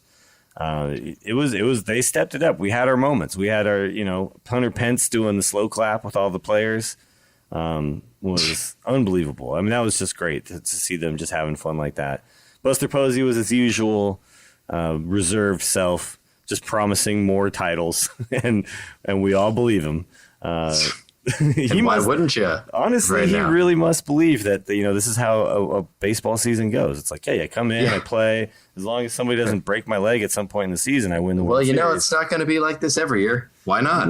Yeah, it's so far the evidence doesn't prove, Yeah, but we're not convinced. All right, that's fair. Romo wearing his shirt, his "I only look illegal" shirt. I think that deserved a whole slow clap of its own. Exactly. Not gonna lie. I thought that was loved that. fantastic. I loved it. And yet I see all these articles about how controversial it was. What's controversial about it? No, Nothing. I mean I get where they're coming from, just because That's white people bitching and moaning. It's responding to a controversial statement. But I looked at it and I was just like, that's awesome. Yeah. I thought it was great. I thought it was great. It's controversial in the same way that Barack Obama is racist. You know what I mean? It's like it's the same. It's like just it scares white people is what it does. And You said a thing that is against the status quo to some people in this country who get angry. It's just, to me though, it was beautiful because a kid who grew up, the kid of two immigrants and is basically looks the same as his parents do, who are not from this country, but is from this country, has had plenty of experiences where he's like, yeah, dude, I'm American, and right now he's just like, hey, I'm about to be in front of millions of people right now. So I'm going to mention a confession from a friend of ours who I'm not going to go ahead and name, but he actually was like, when I first saw Sergio Romo, I didn't think that he'd speak English as well as he would. yeah. And then he and I looked at each other, and we actually agreed on the idea that we didn't actually realize that Marco Scudero would have as thick of an accent as he did. Yeah, so Scudero seems like he's going to be like an American-born Italian kid, right? When you look I went ahead and I gave him a pass on that one. Yeah, but as Giants fans, we're used to the guys who don't speak English, right? I mean, how many of these guys who are of Latin descent have been American so far that we've had? Not a whole bunch. Yeah, I mean, yeah, I'm thinking. Well, back, it's because Sabian likes a genuine article. That's true. He likes as long as it's over 33. Authentic Giants fans, authentic Latin American players. That's what he likes. As long as they're over 35. So I got to say too, bringing out 37. Tony Bennett at the very end to sing "Left My Heart in San Francisco." It was really fun. There was a couple of funny moments though. Ed Lee saying "Bumgarden." Bumgarden. Yeah, oh Bumgarden. God, he was painful to listen to. By the way. He was trying to act like he knew everything about the Giants, but you could tell he was like reading his well-prepared statements and just misread Bumgarner. Yeah. But when he said that, you're like, if you follow the Giants, that his name is not Bumgarden. I'm sorry. Beach Blanket Babylon saying San Francisco 49ers. That was wonderful. Oh. But she caught herself right away. She caught herself, but still. I will say about the San Francisco 49ers, though, how awesome is it that Jim Harbaugh and Alex Smith were driving cars for the that parade? was great, yeah. And, fully decked out in Giants gear. It was really cool. No, that must have been amazing. And because we've heard from both of them and from Alden Smith, whose favorite hashtag is now hashtag Alden Smith. I'm not even kidding. There's a bunch of us on Twitter that have started using hashtag Alden Smith for no reason. But he's using it for no reason too, actually. Look at the picture of my cereal. Alden Smith. Hashtag Alden Smith. But I think it really says something that we had this sort of like this SF Unite movement trying to say, like, Niners fans pick up on these Giants. They're going big. Giants fans pick up on these Niners. They're really, they're really, both of these teams are really onto something here. Yeah. And if they build properly, both these teams can really be set up for a lot of success in the future. And it makes a lot of sense to take a fan base that sometimes has kind of faded a little on one side or the other for various reasons over the years, kind of put it back together. Yeah. And I think that's awesome. I think that goes, I'm a fan of both, but I'm definitely more into baseball. And I feel like, I really started to like this Niners team in a big way as I've watched them this season. And I think that this just kind of adds to that, watching Alex Smith come in and throw, off the mound during the playoffs and postseason. I just try to say both at the same time. Or really cool. Jim Harbaugh talking about how he, is listening to all the games when they do the midnight replay on the way home from practice. And just like, I think it's awesome. Oh, and Bruce Bochy wearing the Niners hat, which we were there for, and which we saw in person. In person, yeah. No, it's really cool. And I got to be honest, it's true. It's kind of a city that's been a little bit split down the middle. On what are you a fan of, really, the Giants or the Niners? But be a fan of both. And I love the meme of Bruce Bochy pointing at Harbaugh and saying, your turn. All right, man. Oh, I haven't seen that. Yeah, That's next cool. move, Harbaugh. Awesome. But the other, I'll say this before we move on. That gets Harbaugh and Alex Smith into a parade. Do you think they don't want to? Do you think they don't want to see red and gold flying from the city next time? Exactly. Our city is going to be completely demolished if the Niners win another Super Bowl. All right, so last thought on the parade before we move on to some of the post game celebrations and the riots and stuff. The riots, I say with air quotes. But Bruce Bochy's car running out of gas and having to get pushed down the street was one of the funniest things I've ever seen. I mean, whose job? Somebody got fired. Whose job is it to put gas in the cars before the parade? There's some intern somewhere. Yeah. There's some intern somewhere who's going, all right, did we gas up these cars? Because they bring in all these fancy cars. You just need a quarter tank, man. Like, what? That thing must have been bone dry before they left to run out of gas. Gas light was already on or whatever. Yeah, it's just that's ridiculous. Actually stall out, yeah. But it was just an amazing day, and I was just really happy to be there, especially after missing 2010. So, just everybody who was out there, you felt it. It was great. Let's real quickly. Let's talk about the post game celebration, the post World Series championship celebration. Ben, were you in the city? Were you working? Were you watching the game? I was at Civic Center. Oh, that's right. You were down there. Okay. Oh, yeah. No, I don't think I've ever screamed that loud. I'm pretty sure it was the loudest noise I've ever made when Romo got the last out. It was beautiful. Yeah. And I still couldn't hear it. Yeah. So. Yeah, we went nuts. I was at Martin Max. We went absolutely nuts. It was just hugging people I don't know, high-fiving everybody. And then immediately the bar starts playing We Are the Champions, followed by Don't Stop Believin', followed by Lights. It was like nice. They just had it all queued up and ready to go. Playlist just to roll out. Yeah, and as we were coming back out of the bar, it was like you couldn't even get through because everyone was just dancing, and it was. And then we push our way out, and we're outside, and we immediately run across the street and we hit up the liquor store, and we grab 3 bottles of champagne. And I probably should have bought at that time. I should have bought like some beers and stuff and whatever else we would have needed, because getting back in the liquor store is actually kind of an ordeal. But I just bought the champagne. I was like, boom, that's what I need. And it was like a mad dash for champagne. Like everybody was, because it was all the people who didn't want to. Because in 2002, I bought champagne in like the 7th inning of Game 6. Yeah, you don't want to. So I was not going to do it this time around. So after we win, I grabbed 3 bottles of champagne, 2 really cheap ones and 1 somewhat cheap one that I was actually going to drink some of. But immediately run outside, pop them open, and just start spraying it everywhere and dumping it on my head. And everybody's dancing. A drum circle broke out. I mean, it's the Upper Haight, so the drum circle broke out. That would have happened anyway, but this dude was motivated. But I was really proud of the people where I was, and I think it takes it didn't take very many of us, but me and a few other people were kind of putting the kibosh on any destruction, and it was like, first somebody grabbed a garbage can and full of trash and chucked it out into the middle of the crowd, and everybody booed that person and picked up the garbage can, picked up all the trash that had come out of it and put it back in and pulled it back to the street. And it was beautiful to see. I was like, yeah, see, that's not like, why are we just trying to destroy stuff right now? We're supposed to be happy, And then a bus comes through and people start trying to climb on it.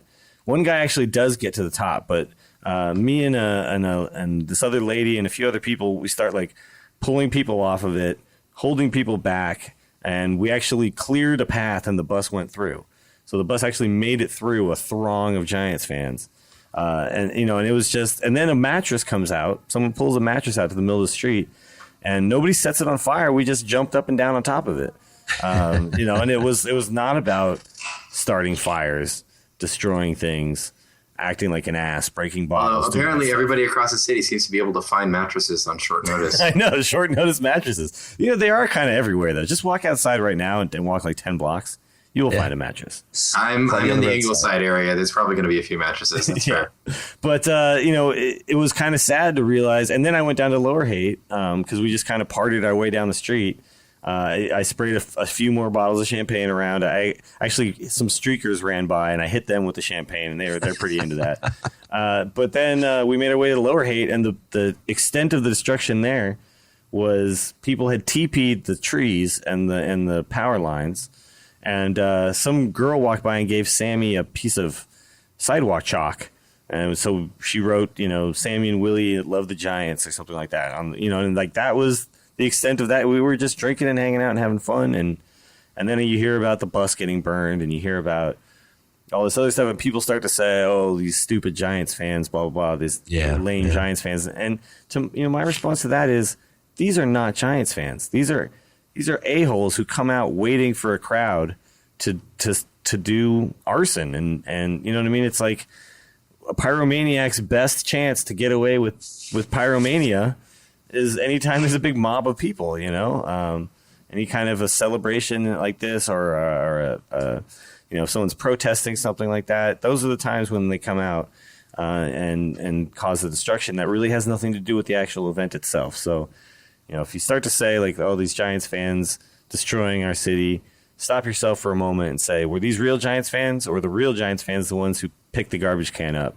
It is an odd thing about human behavior. Every time there's a city that wins a championship of some sort, there's always riots. There's always destruction. There's always arson or fire or buses or cars that are turned over and burned. Somebody decides to be stupid. Yeah, it is a strange fact of human behavior. It's just always get the lowest of the low.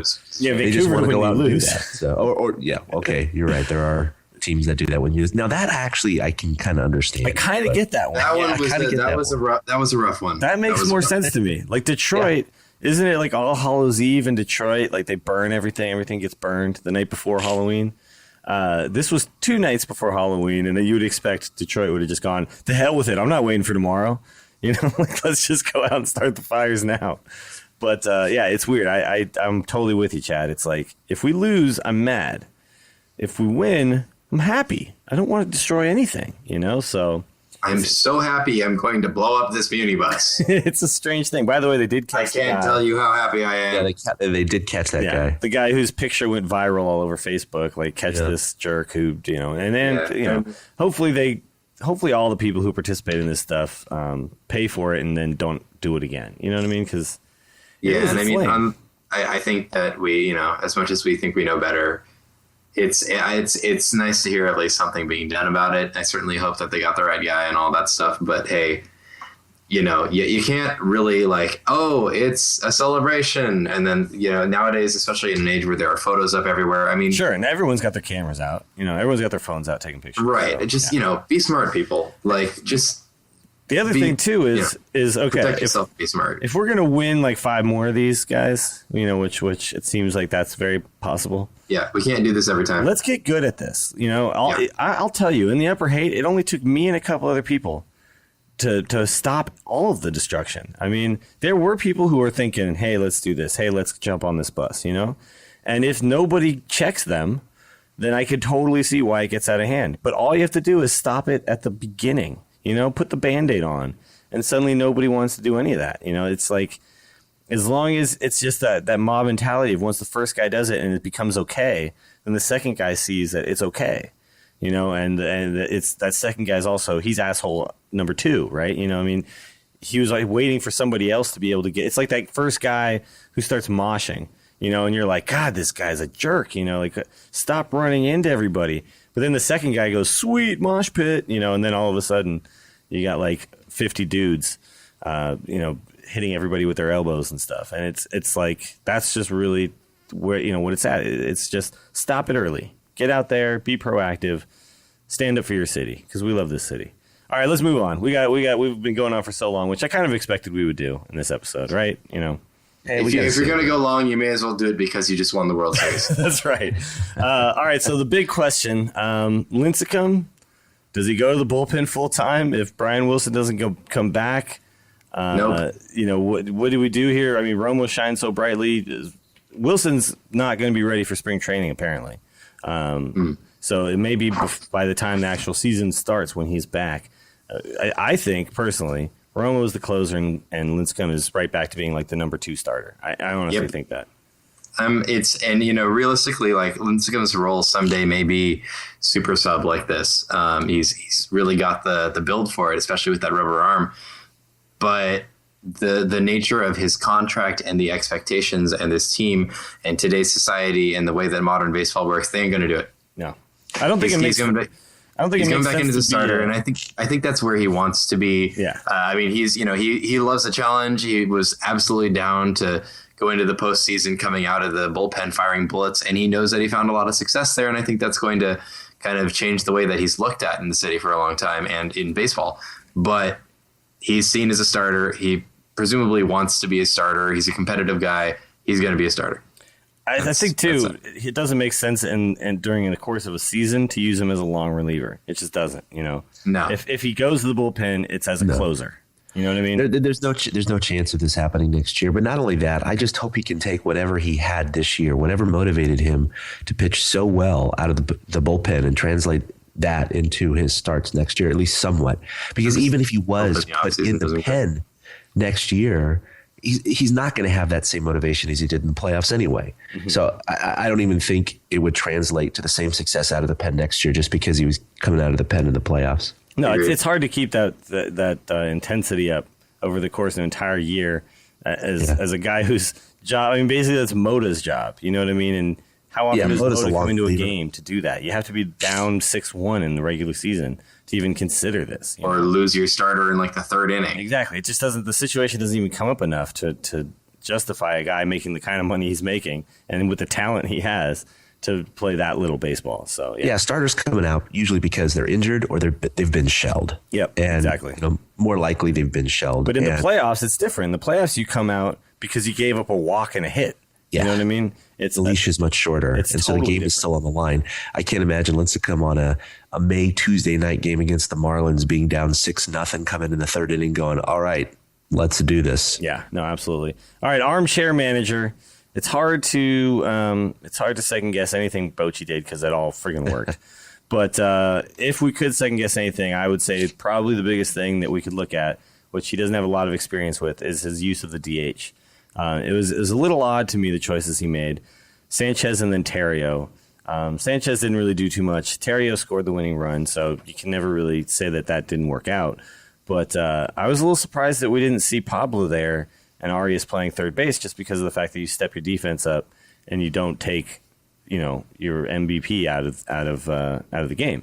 So, Pablo's done the DH thing before. He hasn't really found a lot of success in that, so I can kind of see why it might not have been the call that Bochy went with. But what do you guys think? Were there better choices for the DH? Well, Sanchez going, I can understand because it was a lefty-righty matchup. Sure, yeah. And I think he was just playing the numbers there. And then Terrio, I wasn't initially surprised. I mean, there's no doubt that came out of left field. I did expect Arias or a change, but they were asking him about that after in the interviews. And he basically said, hey, look, Sanchez just looked off. His timing was off. I knew that he just wasn't ready. He wasn't ready for this role. That had been him all postseason already, to be honest. Like Sanchez really has not had a strong So he knew he wasn't going to go with Sanchez. And so he just had a long talk with his coaches. And after much discussion, they decided to go with experience over anything. And that's why they went with Theriot, because his age. They win World Series. So. Theriot has now won 2 World Series in a row. Not a whole lot of guys can say that. Yeah. And his experience as a starting second baseman last year, World Series. So they just felt like that was the best move for what they had. No, and it worked out. That's fully sound, and I totally agree with that. I think if anybody had stepped up, Bochy wouldn't have been making these choices. I think if Huff had gone 2 for 4 instead of 1 for 5, if he had shown bat speed at all, if Nady had somehow gotten a chance at some point and made a somewhat of a showing, had a better showing later in the regular season. Even I think those are the guys who end up getting a shot there. But with I would say as they were, it just kind of seemed like Bochy was kind of backed into a corner on that. We didn't really have a guy that was a no doubt DH to come in. Yeah, I mean Sandoval's really as close as we had. Sanchez would have been my not next choice, but my next. This is a logical Bochy choice because we've heard Sanchez has a lot of respect from Bochy for his bat, which a lot of us honestly didn't see. And I think that Sanchez's experience really got shown in this postseason.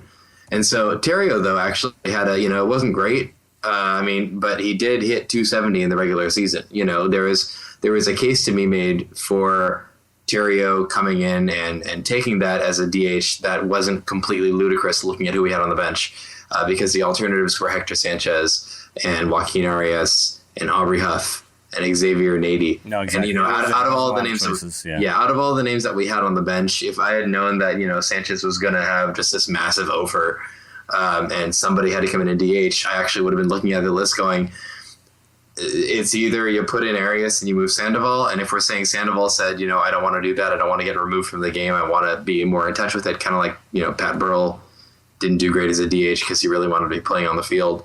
My next thought would have been, I would have frightened myself, but my next thought would have probably been Ryan Theriot. Mm-hmm.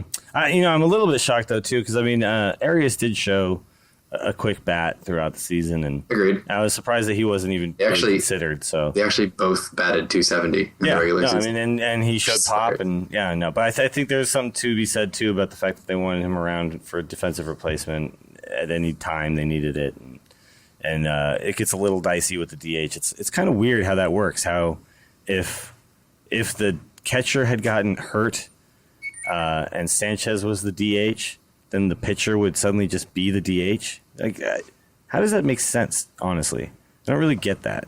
I don't know. It's kind of a weird thing. The DH rules are very strangely crafted. Like outside of an All-Star game, you can't move the DH into a position.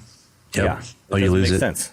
Yeah, you can. It's just you can another sub the guy DH for the playing the game. DH. To me, I don't know. To me, right? But the problem is like how you can then use the DH to stash guys or I guess so. I guess, but I don't necessarily get it either. I grew up watching pitchers bunt. It just seems to me as long as you don't move him in the lineup, as long as you don't say like, well, now he's batting fifth. You know what I mean? As long as you don't do anything like that, it's like no, just he was DH, now he's third base. You know what I mean? It's like whatever. It's to me, it's like moving from third base to shortstop. That's the position he's playing is DH. Moving from shortstop to dugout. Sure, Sure, yeah. All right, let's move on. Tweet at me, brah. Chad, you got a good one. I don't think we need any more. This pretty much sums it all up. So hit us with one from Bob Nightingale. Yeah, were you guys familiar with his article? Okay, yeah. I think it pretty much made the rounds. Sure. So for any of you out there that haven't read it, we'll put that in the show notes. But sure. It's an article that I'm, as a sports writer, I'm very surprised. The tone of his writing was definitely not objective. It was completely laced. It was arrogant. It was, to me, journalistically irresponsible. It was but now looking back on it, it was damn funny. And yeah, maybe it was his shtick. It was his way of garnering attention, and it did. It's strange. Nightingale usually is a better writer than that. Like that seemed uncharacteristic from him, from the little I know of him. And I won't say I know a lot, but man, you read that article and just like a whole set of Giants fans are just like, seriously. Like we get that everybody's picking the Tigers. Here's the guy. Let's Chad, show us how sweet that crow tastes right now. That's right. I do have to say he did stand up and tweet this. The San Francisco Giants know how to win in October. No fluke, no luck. A Hall of Fame manager and a brilliant GM. Foolish to underestimate again. Well, now his article started with talking about how the Tigers sat back and watched a cute little story unfold in the National League. Yeah, it's already derogatory right off the bat. To then calling it a Hall of Fame manager and brilliant GM, that's some sweet taste in crow right there. So good on him, though, to eat his own words. What's up? What? Hold on. Sammy's got breaking news. What's up? Are you going to talk about the Vogelsong go to jail thing? Oh, Vogelsong go to jail? What is that? You guys know what that is? Oh, it's a YouTube video. It's some kind of viral video, right? Yeah, I haven't had the chance to look into it. Hold on, Sammy. People are judging him for it. Come here. You're on TortureCast now. I don't really now. know the story either. You're on TortureCast. Too late. This is not her first appearance. It's all right. Viral video. A crazy girl got on to a bus and was yelling at the bus driver, and then he started fighting with her and pushed her off the bus and said, "Now you're going to jail." But people are like, "What the hell? Like, that's a woman." And anyway, so it's very controversial that's Vogelsong's cheer is to go to jail. I don't know. Well, we all know Vogelsong is a misogynist and hates women, so this makes total sense to me. Now that was kind of funny that he decided to bring that out, and because nobody did anything. They were like, "What?" Yeah, everybody in the Giants was like, "Wait, that was like our big rally cry." I guess maybe Vogelsong really liked it, and everybody else was like, "What, dude?" But yeah, no, that was pretty funny. All right, let's talk about our new favorite guys. Let's do this. We're almost out of here. We got to get out of here because actually Sammy has to edit audio after this. By the way, that was Samantha Land, KNVR's own, who was with me at the parade, and that was fantastic. So, all right, let's talk about new favorite guys. I'll start us off because I think I have a pretty friggin' obvious one here. Sergio Romo. Sergio Romo is he's just a ball of energy. I'm surprised he wasn't the guy to just go on Conan. He went on Jay Leno tonight with Barry Zito, but I'm surprised that he wasn't just the Brian Wilson of this year, just the media guy going around everywhere. Because it was a pretty obvious choice in 2010 who the guy was who's going to go on the late night talk shows and stuff. But he's been the guy who's just not only has he been unbelievable on the mound, but he's just been really fun to watch. Just be a little kid enjoying playing baseball. Because that's just who he is. I mean, he's a guy who loves baseball and loves being a baseball player, playing on the San Francisco Giants team with a bunch of people a bunch of other players that he really loves. And I mean, to strike out the 1, 2, 3 guys on the Tigers, the vaunted Tigers lineup, to finish out the World Series and dominate. I mean, that nobody even put wood to the ball. To do that was something I'll never forget. 3 straight, 3 saves in the World Series. Didn't even allow a base runner. Yeah, blew through everyone like paper mache. It was nothing over 90 miles an hour. So everybody who talks about how when they were talking about how fast Verlander throws, I was just saying to myself, these are big league ball players. They don't care how fast you throw it. I mean, sure, it's tough when you throw it hard and then you also have something else to back that up with. But look at a guy like Romo and tell me that stuff isn't as nasty as Verlander's 99 in the 9th inning. You know what I mean? You can't hit those pitches. You just can't. No, the best hitter in baseball froze up on strike 3 to lose the World Series. Didn't even take the bat off his shoulder. No, he did that. Didn't do much else. Yeah, but I mean, Romo, that's the guy who just won the Triple Crown. A slider. Romo really did something that he never does. He throws a slider, 30 out of 35 times there, and he shook it off and said, "Nope." Yep. No, he knew exactly what he wanted to do. No there, change, and he located it perfectly. I mean, right on the inside corner there.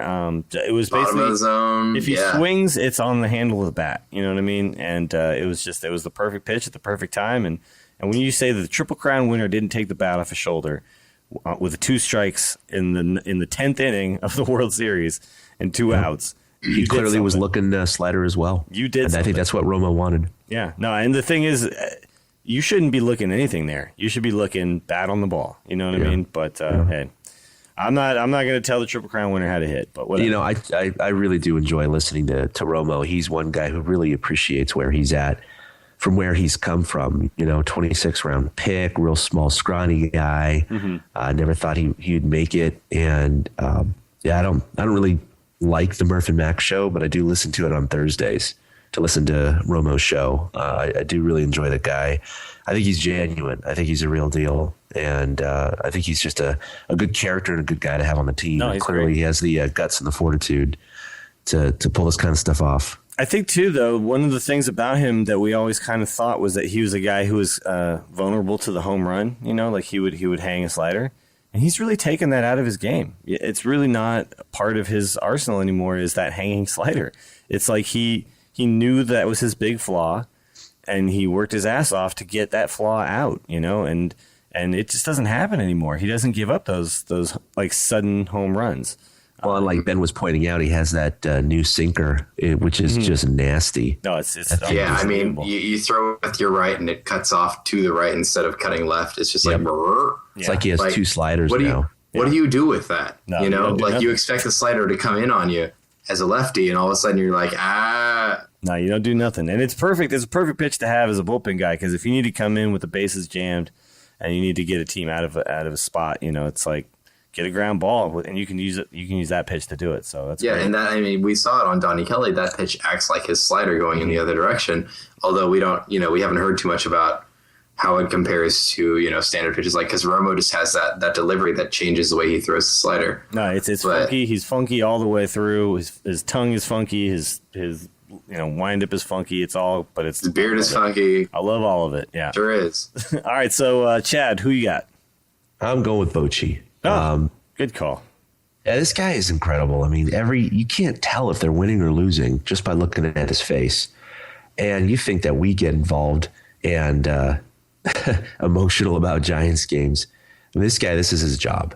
And he's only going to second question himself. And the fact that he just always seems to push the right button or pull the right lever in the right time. Yeah, he'll lose a lot of games. He'll make a few bad decisions, but he doesn't make bad decisions when it counts. No. I think that's the big thing. Even being down 2-0 and 3-1, somehow he put the lineup that worked together. Somehow he made the pitching changes. You know, they were just perfect. He put Terrio in the DH, and it worked in 2010. Saying I'm going to stick with Zito, you know? Yeah.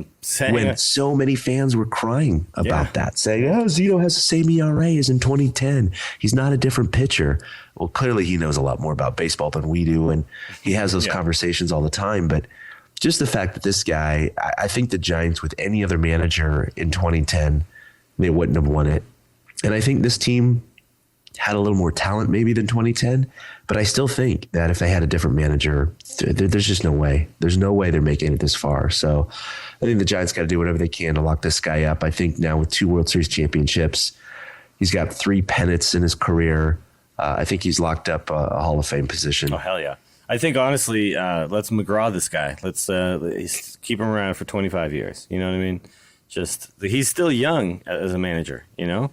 He's a sprightly young man as far as. Come on, Jack McKeon came back. Jack McKeon came back to take over the Florida Marlins. Yeah, exactly. I mean, Bochy could go until he's 85. Davey Johnson is doing a great job with the Nats. I bet when Bochy's 85, he'll walk exactly the same as he does right now.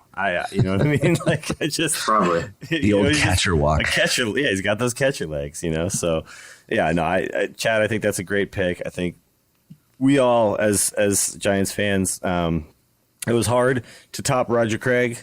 In my mind, and then it was hard to top Bruce Bochy, Dusty Baker, and he did it. You know what I mean? We had a bunch of managers. Maybe not so hard to top Felipe Alou. Well, Felipe Alou kind of came along at the wrong time, I think. You know? I will agree with that. I really like Felipe Alou, but I think he came along at a time when the Giants were just getting over the Bonds era, didn't really have the wherewithal to put the correct team on the field at that time. So. But yeah, Bochy came along at the right time, righted this ship, and righted it in a massive way. 2 championships in 3 years, and I just want to see where this goes now. You know, keep him around as long as we can. Great pick. All right, Ben, who you got? New favorite guy. I'm gonna go ahead and pick Brandon Crawford. Wow, you changed this pick. I looked at it a second ago and it said something different. I know. And then I thought about it, and actually I thought of something that made me change my mind.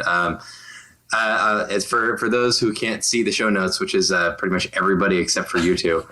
I actually originally picked Barry Zito because I thought he did an incredible job this postseason, just after being the albatross for so long. Honorary favorite guy, Barry Zito. But I picked Brandon Crawford because nothing has been quite as exhilarating this postseason as watching Crawford range, twice as far as your standard shortstop, and just like leaping and looking balls into his glove from 8 feet away. And, it's like, when you just having those moments of like, when did you get over there? Aren't you playing shortstop? You're like in right field right now. And you just caught it. What's happening? After watching Brooks Conrad and Cosma over the last couple times we've been doing this, you really appreciate what it means to have a guy like Crawford over there. Yeah, and one guy having a bad defensive series can change it completely.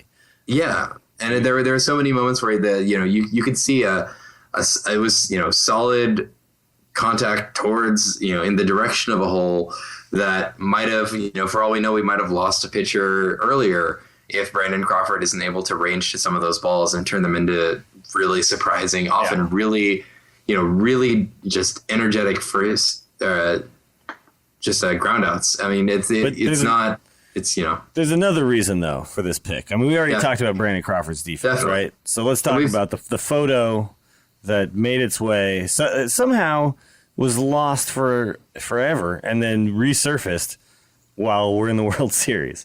Yeah, I mean, it's a little 5-year-old Brandon Crawford trying to. He's next to that sign that says, Mr. White, do what's right, keep Giants in SF.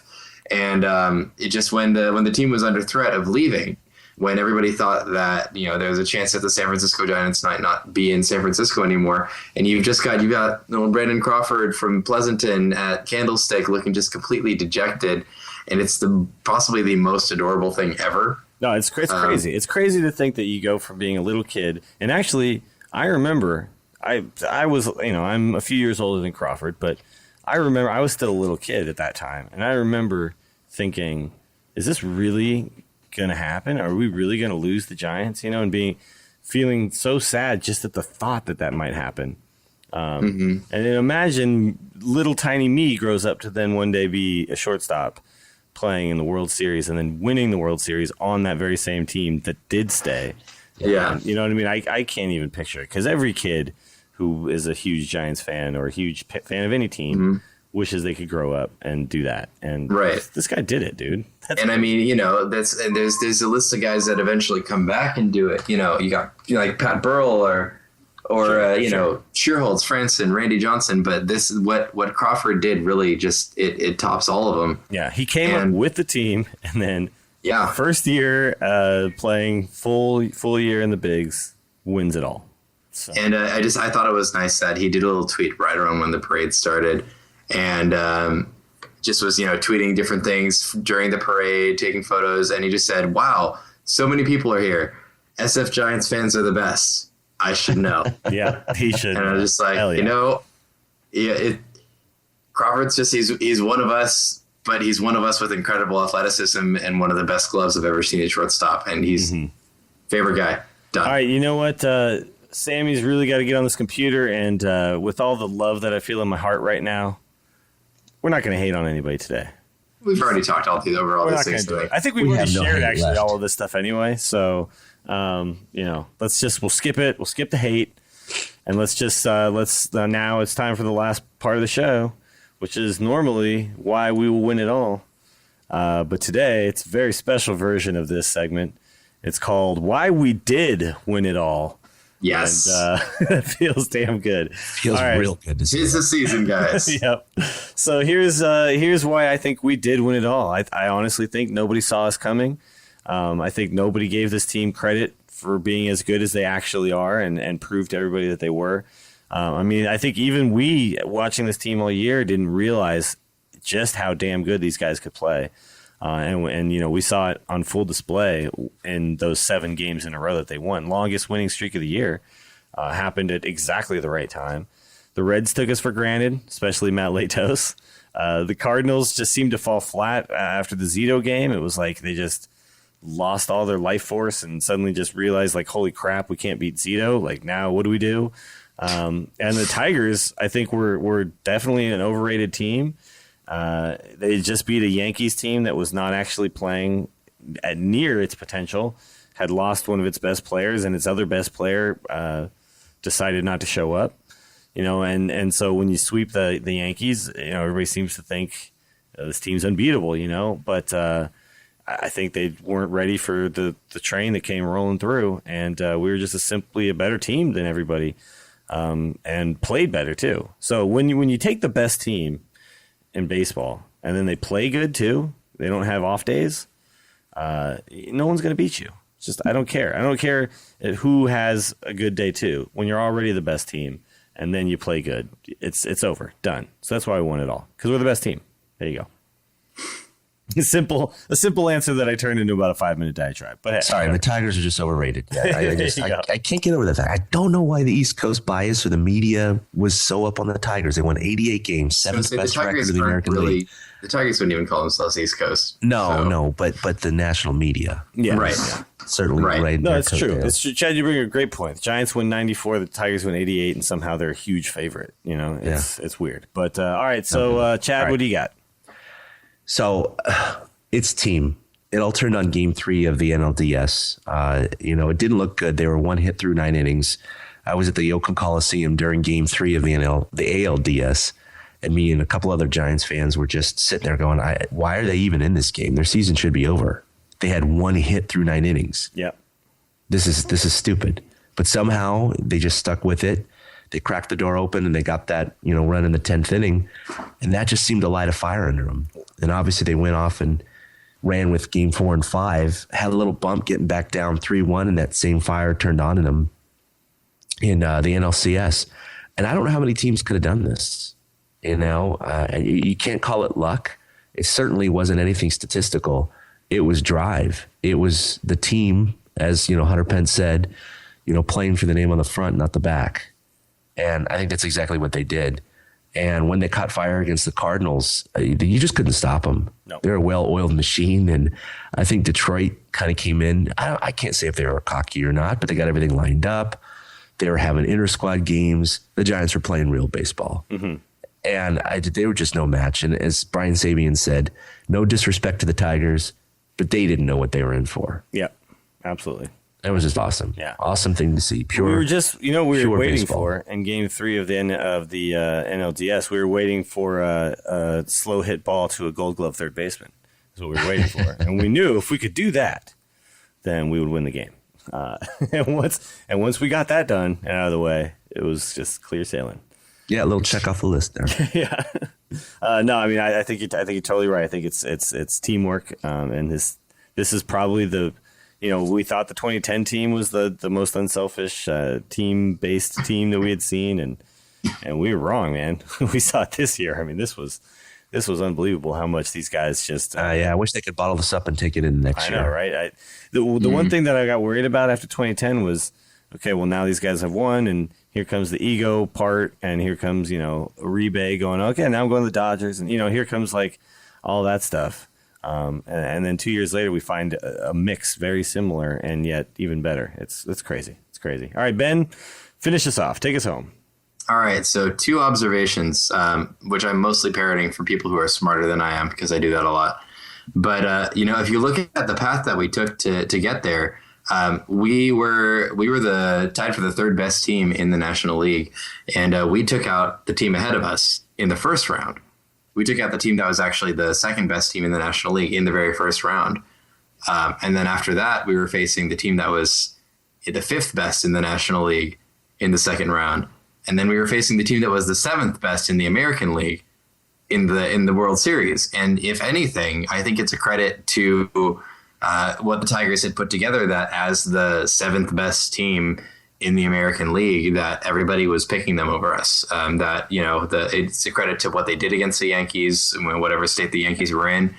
But here's the thing: the Tigers, for as strong as their starting rotation was presumed to be, and for as strong as parts of their starting rotation really kind of showed off, they're really built around two guys.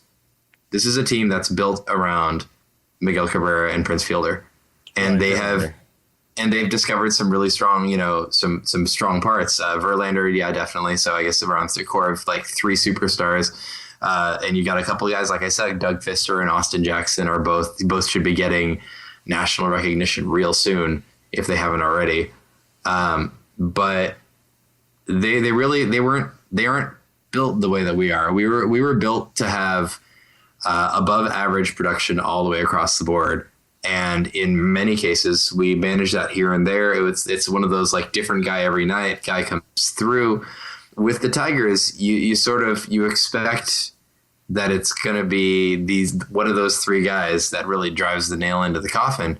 And beyond that, there just wasn't a lot of depth on that team. You certainly have guys who can have above average moments. Delman Young certainly decided to find his power stroke again just in time for the playoffs. He's always been pretty streaky, and guys like Johnny Peralta will surprise you once in a while, but they're not consistently the same kind of, it was a team that was built on a much steeper slope than the Giants, who were built a lot more even-handed. And so it didn't matter which part of our lineup was coming up, unless it was early Hunter Pence, and then you knew it was going to be an out. But early Hunter Pence and Brandon Belt. The 5-6 punch was lacking for quite a while. A little bit iffy. But it's just at any point during the lineup, you knew that somebody had a chance of coming through with a big hit, sure, or that somebody had a chance of coming through with a big play. And the fact that you didn't know who it was going to be at any time, that the storyline was it would be Crawford, and then it would be Zito, and then it would be Tim Lincecum, and then it would be Kane, and then it would be Panda.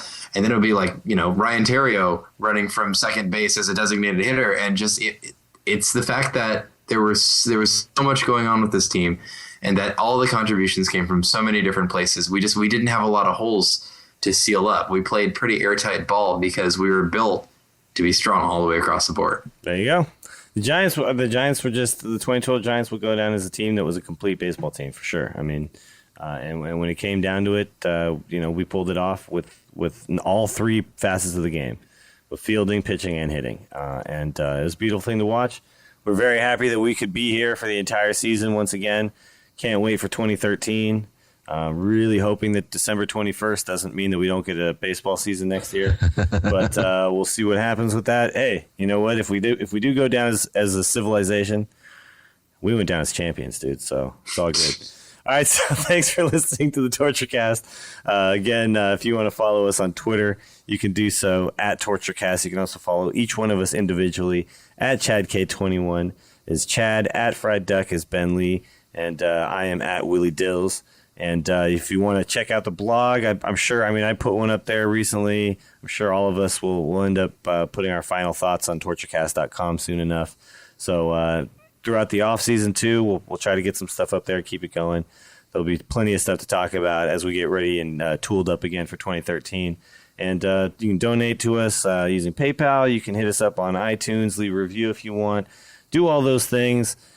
Support the other Giants podcast, the two guys, a glove and a Coke bottle. They're also great. I'm sure they're going to have a lot of great things to say about the World Series 2012 Giants. And hell, do everything you can this offseason to maintain to keep this good feeling going, because it's a damn good feeling, and don't forget it. Sure, we got basketball and football coming, but it's time to savor this moment. We're champions until someone else wins it, and that's a full year away. So, as a sports fan, this is the best feeling I can have. This is as good as it gets. So, once again, thank you for listening to episode 41 of the TorchCast. For Chad King and Ben Lee, my name is Willie Dills. We'll see you in 2013. Boom.